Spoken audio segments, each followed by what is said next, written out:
अल्हम्दुलिल्लाहि रब्बिल आलमीन वस्सलातु वस्सलामु अला सय्यिदिल अंबियाइ वल मुरसलीन अम्मा बाद फ़अऊज़ु बिल्लाहि मिनश शैतानिर रजीम बिस्मिल्लाहिर रहमानिर रहीम। आज का जो दर्स है ये बाब नंबर 270 है और हदीस नंबर 594 है। अच्छा, ये जो आपने देखा होगा कि मैं बाब का नाम भी लेता हूँ और हदीस भी बताता हूँ।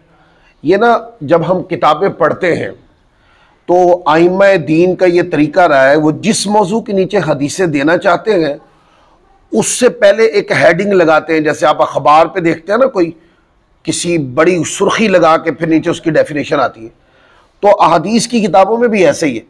ऊपर पहले बाब का उन्वान आएगा, फिर उस मौजू के नीचे हदीसें आएंगी। यह आइम्मा किराम का तरीका रहा है शुरू से। तो इस वजह से मैं बाब भी बता देता हूँ, साथ नीचे हदीस भी बताता हूँ। और हदीस का नंबर इसलिए बता देता हूँ, हो सकता है कि कोई बात ऐसी हो आपको करनी हो, किसी को सिखानी हो। हदीस का रेफरेंस आजकल वैसे भी ट्रेंड चल गया है ना, नंबरिंग बताने का, तो इस वजह से मैं नीचे कोट कर देता हूँ। अब हदीस नंबर 594 देखें। बाब का उन्वान कायम किया तोहफा कबूल करने का बयान, और नीचे हदीस हज़रत अबू हुरैरा रज़ियल्लाहु ताला अन्हु से रिवायत है, नबी पाक सल्लल्लाहु अलैहि वसल्लम ने इरशाद फरमाया कि आपस में तहाइफ का तबादला किया करो, तुम में मोहब्बत बढ़ेगी। अब ये एक थ्योरी दे दी हुज़ूर अलैहिस्सलाम ने ना, आपस के अंदर अगर मोहब्बत बढ़ाना चाहते हैं तो एक दूसरे को तोहफा दें। अच्छा, तोहफे का ये माना कभी भी नहीं होता कि कोई कीमती चीज़ होगी तो तोहफा बनेगा। कभी कभी मुस्कुराहट भी तोहफा बन जाती है।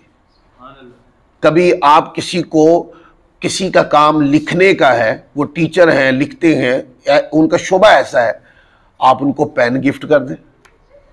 अगर कोई नमाज पढ़ता है आप उनको टोपी गिफ्ट कर दें। तो तोहफे का ये माना कभी भी नहीं होता कि आप कोई कीमती चीज देंगे तो तोहफा होगा। अच्छा, तोहफा कबूल करने में भी ये नहीं होता कि आप कोई कीमती चीज आपको कोई दे तो आप तोहफा कबूल करेंगे, वरना आप इसको तोहफा ही नहीं समझते। नहीं, तोहफा एक ऐसी चीज है जो दो मुसलमानों के माबैन मोहब्बत का ना, मोहब्बत बढ़ाने का एक जरिया है। लिहाजा इसको करना चाहिए, चाहे एक मुस्कुराहट के तोहफे से ही करें, पर जरूर करें। तो फरमाया कि इससे मोहब्बत बढ़ेगी।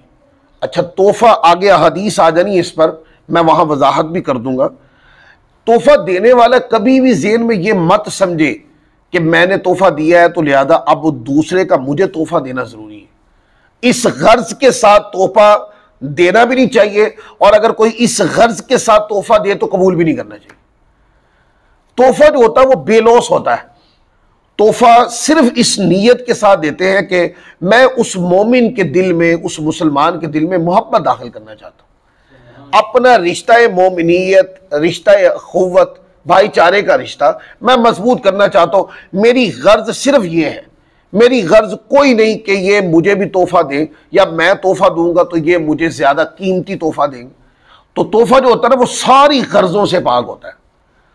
लिहाजा तोहफा दिया करें। पुराने वक्तों में मैं पीछे वाली बात, बड़ों की बात कोट कर देता होता हूं। बाज़ मर्तबा बड़ों की बात को लोग एक सादा बात समझ के इग्नोर कर देते हैं। मैंने कुरान हदीस पढ़ने के बाद जब अपने बड़ों की बातों में गौर किया तो वो बहुत ज्यादा कुरान हदीस के करीब पाया। इससे मैंने कहा कि पुराने जो लोग थे वो जब कोई बात सीखते थे तो जिंदगी में उस पर अमल करते रहते थे। आप देखते हैं कि पहले कोई भी आता होता था ना, तो गांव से कोई आया मिलने के लिए तो वो गांव की कोई ना कोई सौगात लेके आता है। अच्छा, शहर से कोई गांव में गया है तो वो शहर की कोई ऐसी चीज जो गांव में पसंद की जाती तो वो लेके जाते थे। तो पहले जब पुराने वक्तों में जब हम अपने, यानी मैं अपने नाना जान से ये बातें सुनता था, तो वो ये फरमाया करते थे कि कोई बंदा चीज लेके आता ना, गांव से आया शहर में या शहर से गया गांव में कोई चीज लेकर, तो उसमें कभी लोग गर्जे नहीं पालते थे। वो अपने यानी इजहार मोहब्बत के लिए लेके आते थे, यानी तोहफा, और यहां से जाने वाले इजहार मोहब्बत के लिए, ये या अपनी रिश्तेदारी को मजबूत करने के लिए, एक दूसरे के दिलों में मोहब्बत दाखिल करने के लिए ये काम करते थे। अब तोहफे का जो चेहरा मस्ख हुआ है ना, यानी बिगड़ गया है, वो ये है कि तोहफा देने वाले के अंदर कबाहतें पैदा हो गई हैं। देने वाला इस गर्ज के साथ दे रहा है कि ये मुझे वापस लौटाएगा कीमती तोहफा के साथ, या फिर तोहफा देने वाले के अंदर कबाहत ये है कि वो तोहफा देने के बाद ना लोगों पे जाहिर करता फिरता है कि भाई मैं फलां को पास फलां चीज है ना मैंने ही दी है।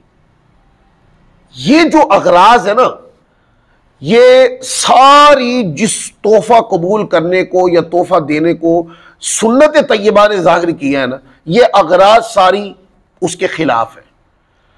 बस आप ये ज़हन में रख लें कि तोहफा देने में अगर बंदे ने कोई दुनियावी गर्ज पाली ना, तो समझे वो तोहफा नहीं है, वो तोहफे के अलावा कुछ हो सकता है, तोहफा नहीं हो सकता। तोहफा देने वाले ने सिर्फ इस नियत के साथ तोहफा देना है कि मोमिन के दिल में मोहब्बत दाखिल करूंगा, और इस तोहफे का बाद में किसी के ऊपर इजहार नहीं करता फिरूंगा कि वो बेचारा शर्मिंदा ही हो जाए कि यार मैं तो तोहफा कबूल करके अजियत में आ गया हूं, कि ये हर जगह लोगों को बताता फिरता है कि भाई मैं देता फलां चीज मैंने दी है इसको। तो आप देखते हैं ना कि जब इस तरह चीज देकर बतौर तोहफा दूसरों पे जाहिर की जाती है, तो जिसने तोहफा कबूल किया वो इसको शर्मिंदगी महसूस करता है, और ये आम सी बात है। लिहाजा तोहफा देने में हमेशा खालिसतन लिवजहिल्लाह होकर और इजहार मोहब्बत के लिए और दो मोमिनीन के माबैन अखुव्वत और मोमिनियत के मोहब्बत के रिश्ते को ज्यादा मजबूत करने के लिए तोहफा देना चाहिए। और तोहफा कीमती ना भी हो तो जरूरी ही नहीं है तोहफे का कीमती होना, तोहफे का अगराज से पाक होना जरूरी है। फिर आगे देखें, आगे हदीस नंबर है 595।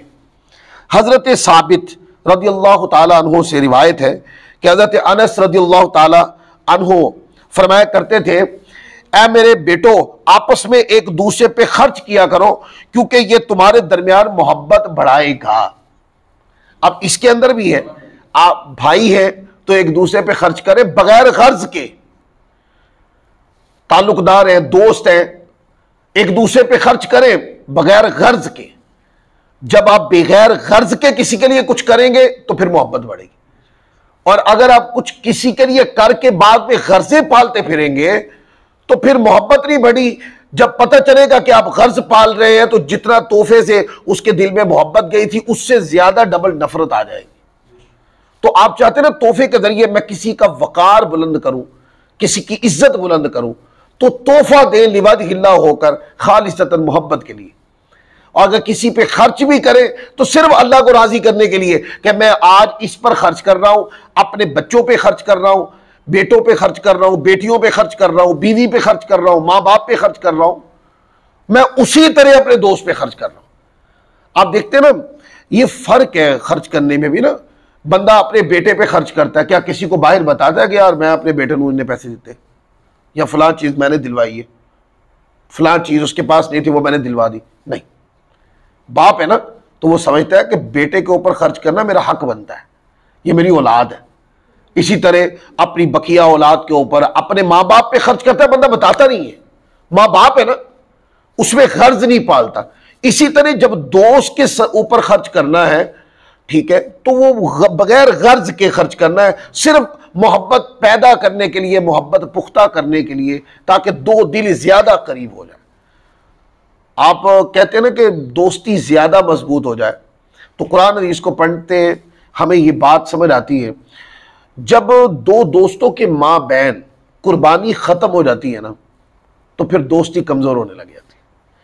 लिहाजा दो दोस्तों के माँ बहन कुर्बानी दे, यानी एक दूसरे पे खर्च करें, एसार करें, मुश्किल में काम आए, और जब आप किसी पे खर्च करें तो बेलौस खर्च करें। फिर आप देखें वही दोस्ती जब आप कभी परेशानी में होंगे तो वो दोस्ती आपका हाथ थाम लेगी। अच्छा, वो जो आज मुश्किल में आपका हाथ थाम रहा है हाथ, ये क्या है? ये आपके अपने हुस्न सलूक का पैदा किया हुआ है, या किसी और का दिया हुआ नहीं है। ये आपने जो हुस्न सलूक किया है ना, आज आप मुश्किल में आए तो उसको आपकी फिक्र पड़ गई। फिर आगे देखें, आगे बाब नंबर 271 है, और इसका उन्वान इमाम बुखारी रहमतुल्लाह अलैह ने कायम किया, जो आदमी हदिया लेना कबूल न करे उस वक्त जब बाज लोगों में दाखिल हो जाए, यानी कि उस वक्त हदिया कबूल नहीं करना चाहिए जब पता चल जाए कि देने वाले ने इसका किसी पर इजहार कर दिया, या दे के इजहार कर देगा। अगर कबूल करना बहुत जरूरी है तो फिर उसका बदला साथ ही दे दे कि आपने उसने सलूक किया, ले मेरी तरफ से भी उसने सलूक किया, अगर आपने मुझे दिया तो मैंने भी आपको दे दिया, तो बराबर हो गया।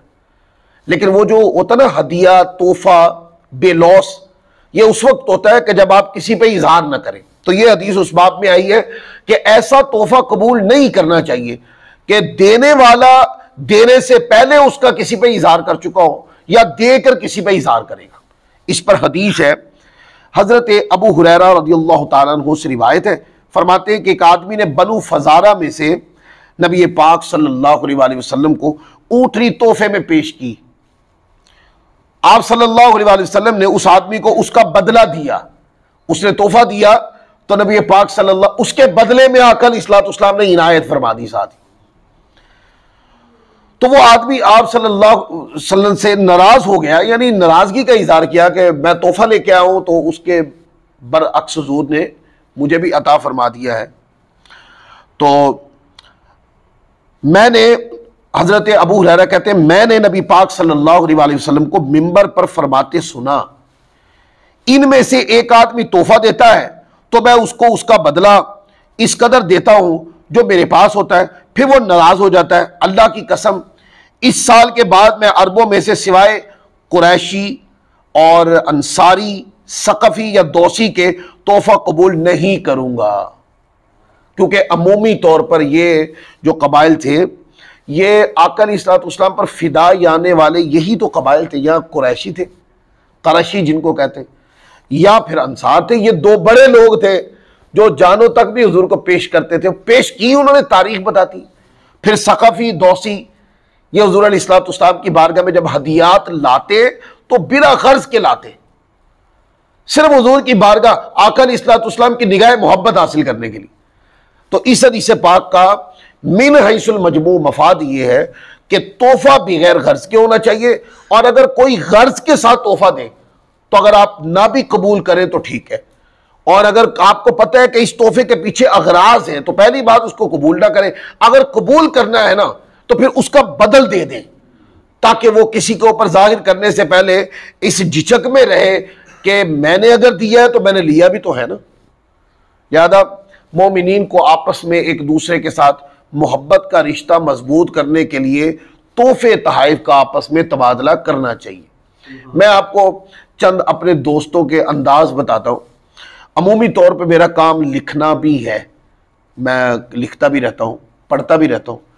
तो मेरे यहाँ अपने इलाके में भी एक दो मेरे दोस्त ऐसे हैं कि वो अक्सर व बेशतर, वो जब भी कभी मुझे उन 6-8 महीने के बाद कभी मुलाकात हुई तो वो मुझे ना पेन गिफ्ट कर देते हैं, और पेन भी कोई कीमती नहीं होता, वो सादा सा पेन होता है, और साथ मुझे कहते हैं कि घर साहब जब आप कुछ लिखे ना, कुरान हदीस लिखते हैं आप, तो इससे लिखिएगा।